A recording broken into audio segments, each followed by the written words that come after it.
High, this is me Humayun Khan. তো আজকে ক্লাসের যে ইন্ট্রোডিউসিং এটা শুনেই সবাই বুঝতে পেরেছে যে আজকে আমরা আসলে জেনারেল যে একটা স্পিকিং সে পর্যায়ে আছি এবং আসছি। ষষ্ঠ ক্লাসে সবাইকে স্বাগতম। আজকে আমাদের ইএলএস অনলাইন স্কুলের যে টপিক সেটি হচ্ছে যে জেনারেল গ্রিটিংস। আমরা যে আজকে যে গ্রিটিংসগুলো শিখব, যে আমাদের প্রাথমিক পর্যায়ে যখন স্পিকিং করতে গিয়ে আমাদের কি কি ডিফিকাল্টিস ফেস করতে হয়।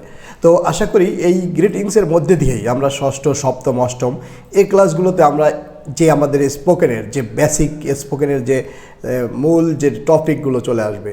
সো আশা করি যে সবাই লাইভ ক্লাসে আমার সাথে থাকবে এবং যে কোনো কোশ্চেন তোমাদের স্পিকিং সম্পর্কে জানবে। I hope that after taking this class you can introduce yourself. I think English is not easy language. It is easy for you. Our dialogue will be learning now leading tomorrow. So dear learners, তো যাই হোক আজকে যে টপিকটি নিয়ে কথা বলতে চাচ্ছি সেটি হচ্ছে হাই। বলা হয় চেনা জানা কাউকে হাই। যেমন আমার বন্ধু মনে করো যাদের সাথে আমি একসাথে চাকরি করি কিংবা যাদের সাথে গ্রামে আমি একসাথে চলাফেরা করি, যে আমাকে চেনে, তারা আমরা কিন্তু বলতে পারবো হাই, হাউ আর ইউ, এরকম কিন্তু আমরা বলতে পারি। আবার যে আমার অচেনা, যেমন আমি যখন ঢাকা কিংবা আমি যখন ইউরোপে কিংবা আমেরিকায় যখন আমরা কাউকে চিনি না, তখন আমরা জানতে চাই যে এখান থেকে মস্কো কত দূর বা মসজিদ বা গির্জা কত দূর, তখন কিন্তু আমরা এরকম জিজ্ঞেস করবো hello can you tell me the way of church, অথবা এরকম আমরা কিন্তু যখন আমরা জিজ্ঞেস করতে হবো hello can you tell me the way of Moscow. তো এইরকম যে আমরা হ্যালো বলবো কাকে, আসলে আমরা যখন কাউকে একটা কথা জিজ্ঞেস করবো যে অনেক সময় আপনি কি এই মসজিদে যাওয়ার রাস্তাটি বলতে পারেন, তো বা আপনি কি মন্দিরে যাওয়ার রাস্তাটি বলতে পারেন, তখন আমরা কাউকে জিজ্ঞেস করার জন্য কিন্তু হ্যালো বলবো, ঠিক না? তো যাই হোক হাই বলা হয় চেনা জানা কাউকে বা ফ্যামিলিয়াল কাউকে, আর হ্যালো বলা হয় কাকে, যাকে আমরা চিনি না তাকে। তো যাই হোক হাই হচ্ছে ইনফর্মাল ওয়ে, দ্যাট মিনস আমরা ইনফর্মাল ল্যাঙ্গুয়েজ, আর হ্যালো হচ্ছে ফর্মাল ল্যাঙ্গুয়েজ। যেমন আমরা ডক্টর দেখাতে এক জায়গায় গেছি, ডাক্তার আমার দিকে অ্যাটেনশন দিচ্ছে না, তখন আমরা কিন্তু বলতে পারি যে hello doctor please can help me. তো এরকম মনে করো ক্যান ইউ হেল্প মি। তো এই যে পর্যায়গুলো আমরা কথা বলতেছি এগুলো কিন্তু ডক্টরের ক্ষেত্রে। তো যাই হোক আবার এখন আমরা যে আরেকটা গুরুত্বপূর্ণ বিষয় জানবো সেটা হচ্ছে গুড মর্নিং। আমরা বলি এটা হচ্ছে রাত 12টা থেকে দুপুর 12টার আগ পর্যন্ত গুড মর্নিং। আবার গুড আফটারনুন, এখানে দেখো দুপুর 12টা কিন্তু আমরা জেনেছি, এবার দুপুর 12টা থেকে বিকেল 6টার আগ পর্যন্ত আমরা বলবো কি গুড আফটারনুন, গুড আফটারনুন। আর গুড ইভিনিং কখন বলবো, সন্ধ্যা 6টা থেকে রাত 12টার আগ পর্যন্ত। এই যে 3 times we have divided our 24 hours time into 3 categories. তো যাই হোক সন্ধ্যা 6টা থেকে রাত 12টা পর্যন্ত আমরা বলবো গুড ইভিনিং, গুড ইভিনিং। তাহলে গুড নাইট কখন বলবো, একটা প্রশ্ন থেকে যায়। তো গুড নাইট, শুভরাত্রি। সন্ধ্যাবেলার পর থেকে কারো থেকে বিদায় নেওয়ার সময়, সন্ধ্যাবেলার পর থেকে যদি আমরা কারো থেকে বিদায় নেই, অ্যাট দ্যাট টাইম আমরা বলবো গুড নাইট। তো যাই হোক আমরা তাহলে কয়েকটা জিনিস জানলাম এখানে। হাই, যে যখন আমরা আমাদের কাছের বন্ধু বান্ধবের সাথে দেখে দেবো hi, where are you going, তুমি কোথায় যাচ্ছ। Hi, what do you want, তুমি কী চাও। আর যদি আমাদের অপরিচিত হয় hello can you help me, এই তো। আর আমরা জানলাম good afternoon, good evening, good morning and good night. তো যাই হোক এবার আমরা মিড নাইট, অনেক সময় আমরা কিন্তু এটা ব্যবহার করি না, কিন্তু তারপর আমাদের জানতে হবে যে মিড নাইটটা কখন। রাত 12টার সময়কে বলা হয় মিড নাইট, আর মিড ডে বলা হয় দুপুর 12টাকে বলা হয় মিড ডে। তো যাই হোক আমরা আজকে ইনফর্মাল যে ল্যাঙ্গুয়েজ এবং ফর্মাল ল্যাঙ্গুয়েজ জেনারেল স্পিকিংয়ে আমরা যেটা ব্যবহার করি সেটা আমরা জানতে পেরেছি। তো আবারও স্মরণ করে দিচ্ছি যে after listening this class you can introduce yourself formally and informally, অর্থাৎ এই ক্লাসটি শোনার পরে তুমি ফর্মালি এবং ইনফর্মালি নিজেকে ইন্ট্রোডিউস করতে পারবে। হাউ আর ইউ, তুমি কেমন আছো, বা হাউ ডু ইউ ডু, তুমি কি চাও বা কেমন আছো। এখানে কিন্তু আমরা দুইভাবে ইউজ করি। যেমন নর্মালি আগের দিনে আমরা কিন্তু এটা সবাই জানি হাউ আর ইউ, তুমি মানে কেমন আছো। তো এই কথা না বলে এটা যদি একটু ডিফারেন্টলি বলা যায় যে how do you do, how do you do, এটা কিন্তু একটা ইন্টারন্যাশনাল ল্যাঙ্গুয়েজের যে একটা কি বলা যায়, যেটাকে বলা হচ্ছে যে ভালো একটা platform. That means how do you do, এই কথাটা আমরা ব্যবহার করতে পারি। আর আপনি ভালো থাকবেন তখন এরকম বলবেন যে I am fine, I am good, I am okay, I am doing really well.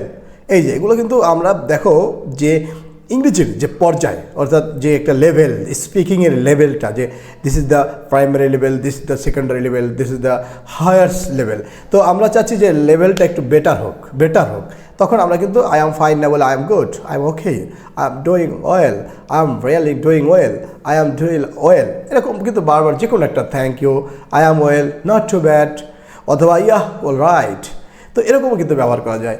যখন আপনি ভালো থাকবেন না তখন কি বলবেন, I am not fine, I am not okay, এরকম কিন্তু ব্যবহার করা যাবে।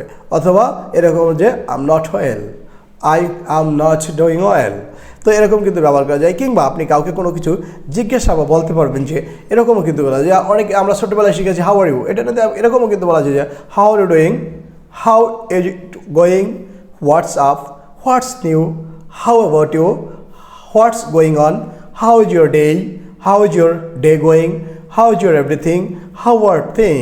তো যাই হোক, যখন দেখো আমরা কিন্তু অভ্যস্ত হচ্ছে কি হাউ আর ইউ, একটা কথাই শুনে ছোটোবেলা থেকে মনে হচ্ছে যে একটা সেন্টেন্স দিয়ে সারা জীবন চালিয়ে যাচ্ছি, তাই না?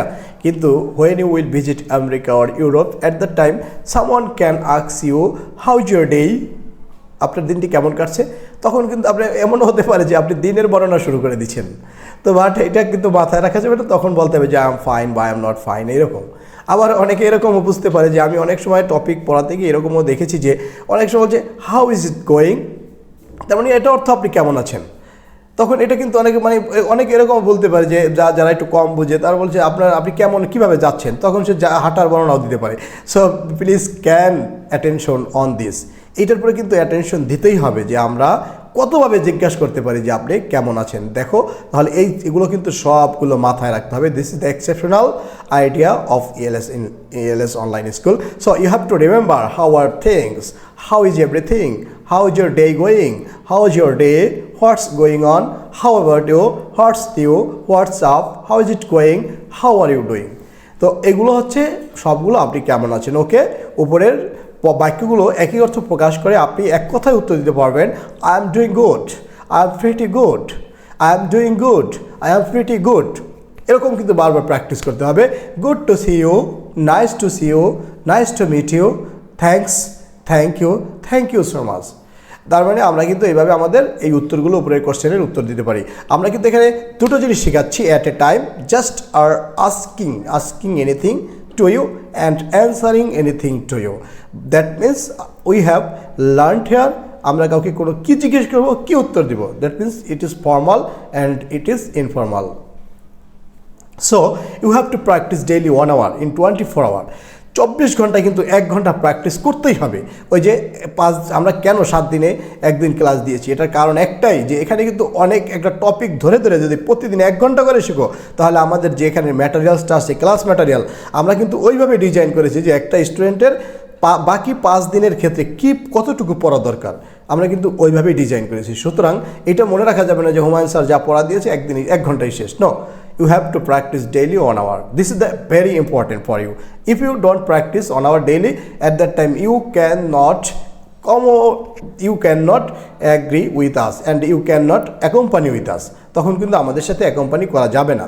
So you have to remember. আবার বলছি যে কাউকে অনুরোধ করার ক্ষেত্রে আমরা কী ব্যবহার করি, আমরা কিন্তু ছোটোবেলায় শিখেছি প্লিজ ব্যবহার করি, প্লিজ এই যে এই শব্দটি ব্যবহার করি প্লিজ। বাট এখানে কিন্তু মনে রাখতে হবে যে please give me a glass of water, এটা আমরা বলি। এখন এখানে কিন্তু আরও আমরা বলতে পারি যে would you like to give me a glass of water, please give me a glass of water. এই যে ল্যাঙ্গুয়েজের যে পর্যায়ে, এটা আবার ধীরে ধীরে আসবে আমাদের সামনের ক্লাসগুলোতে, যে আমরা কীভাবে ভদ্র অর্থাৎ আমরা কীভাবে যে স্ট্যান্ডার্ড কোশ্চেন করতে পারি। আবার কোশ্চেনের মধ্যে তো একটা স্ট্যান্ডার্ড আছে, নর্মাল কোশ্চেন আছে, আস্কিংয়ের ক্ষেত্রে। অচেনা ব্যক্তির ক্ষেত্রে আমরা কী বলি, এক্সকিউজ মি, অচেনা ব্যক্তির ক্ষেত্রে বলুন এক্সকিউজ মি। যেমন আমরা যখন মনে করো তুমি যখন রাস্তায় একটা শপিং মল খুঁজছো যে এই শপিং মলটা কোথায়, তখন কিন্তু তুমি যখন যদি এটা খুঁজে না পাও, তখন কিন্তু কোশ্চেন করতে হবে তাকে, যে রাস্তার যে একজন পাসারবাই পথচারীকে জিজ্ঞেস করতে হবে যে please excuse me, how can you help me. এই যে এক্সকিউজ মি কেন বলা হয়, কারণ সে তো তোমার যে কোশ্চেনের অ্যান্সার দিতে বাধ্য না, সুতরাং তাকে আমরা এক্সকিউজ মি বলে অ্যান্সারটা তার কাছ থেকে নিতে পারি। উত্তরে বলুন এক্সকিউজড। এই যে এটা কিন্তু কেউ বলে না এক্সকিউজড।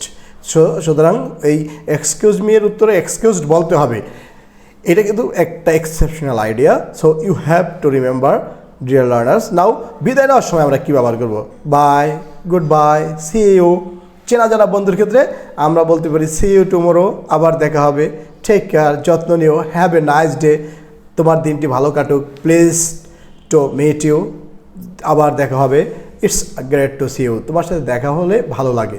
বা এই যে অনেক সময় বলি না দেখা হয় খুব ভালো লাগছে, বা অনেক দিন পর কেমন আছিস বন্ধু, এই যে এরকম কিন্তু আমরা ইউজ করি, তখন it's great to see you, it's great to see you. এই যে ব্যবহার, এগুলো কিন্তু আমাদের দৈনন্দিন অর্থাৎ daily life speaking. This course have been design for you in daily way. How can you express yourself? So dear learners, you have to remember, কথা বলতে দেরি হয়ে গেলে তখন আমরা কি বলি, see you later, আবার দেখা হবে। So this generally speaking for you, and you have to remember, and this course just for introducing yourself. I think if you clearly understand this course, তুমি যদি এই কোর্সটি আন্ডারস্ট্যান্ড করো, এই ক্লাসটি বিশেষ করে আজকের 6তম class, after understanding this class you can introduce yourself, or you can dialogue, you can communicate with your friends or family members in English. So have a nice day. Okay, dear learners, see you again after finishing this class. You will meet with me the 7th class of ELS online school. ততক্ষণ পর্যন্ত সবাইকে ভালো থাকার শুভেচ্ছা।